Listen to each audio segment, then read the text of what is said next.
guys, babasa tayo ng Bible. Yan.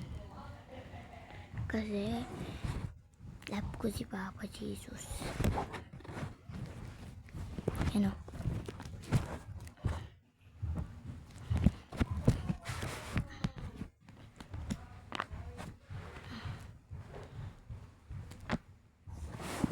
Guys,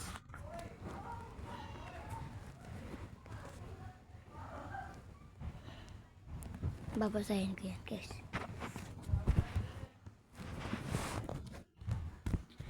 Ang Biblia naglalaman ng mensahe salita ng Diyos para sa atin sa ngayon.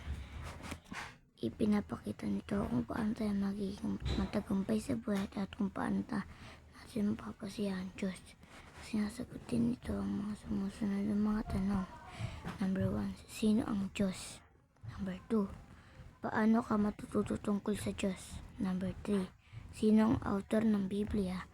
Number 4, tama ba ang sinasabi ng Biblia pagdating sa siyensya? Number 5, ano ang mensahe ng Biblia? Number 6, ano ang inihula ng Biblia tungkol sa Mesiyas? Yan. Number 7, ano ang inihula ng Biblia tungkol sa panahon natin? Number 8, dapat bang isisi sa Diyos ang pagdurusa ng mga tao? Number 9, bakit nagdurusa ang mga tao? Number 10, ano ang pinapangako ng Biblia na mangyayari sa hinaharap? Yan guys, lipat na tayo ng ibang speech. Ito naman. Basahin natin.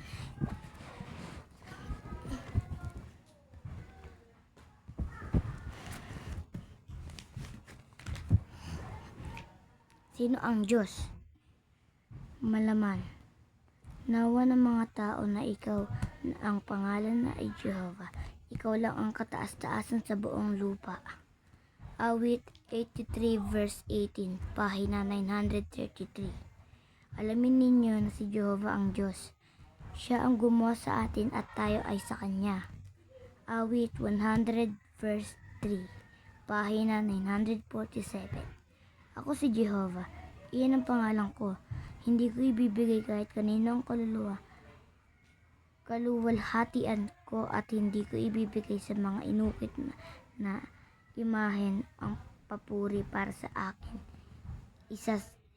Isaías 42 verse 8, pahina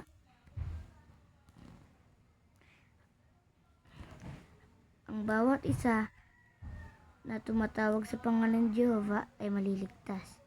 Roma 10 verse 13, pahina.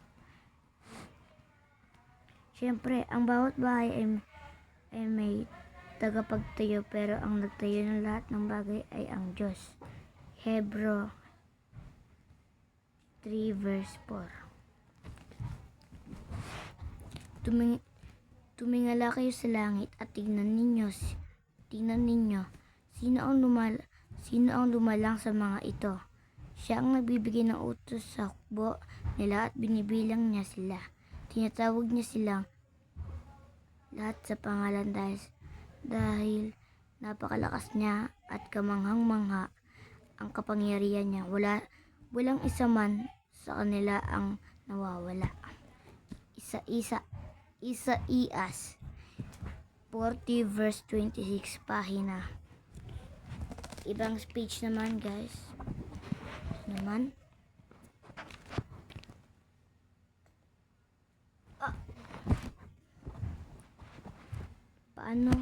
Paano ka matututo tungkol sa Diyos? Ang aklat na ito ng kautusan ay dapat na maging bukang bibig mo at dapat mo itong basahin ng pabulong araw at gabi para masunod mong mabuti ang lahat ng nakasulat dito. Sa gayon ay matatagpay ko at magiging marunong ka sa mga gawain mo. Joshua 1 verse 8, pahina 369. Patuloy nilang binasa ng malakas ang aklat. Ang kautusan ng tunay na Diyos. Ipina, ipanal, ipina, ano? Ipinaliwanag nila ang kahulugan nito sa simple at malinaw na paraan, kaya natutulungan nila ang mga tao na maintindihan ang binabasa. Verse 8, pahina 767. Maligaya ang taong hindi sumusunod sa payo ng masama, sa halip na nalulugod siya sa kautusan ni Jehovah at ang kautusan niya ay binabasa niya ng pabulong araw at gabi. Lahat ng ginagawa niya ay magtatagumpay. Awit 1 verse 1. Tumakbo si Felipe at sinabayan niya ang karwahe na narinig niyang binabasa ng Etiope. Ang isinulat ni Propeta Isaías at sinabi niya, "Naintindihan mo ba ang lahat ng binabasa mo?" Sumagot ang Etiope, "Ang totoo, hindi ko ito maintindihan kung walang magtuturo sa akin." Gawa 8 verse 30.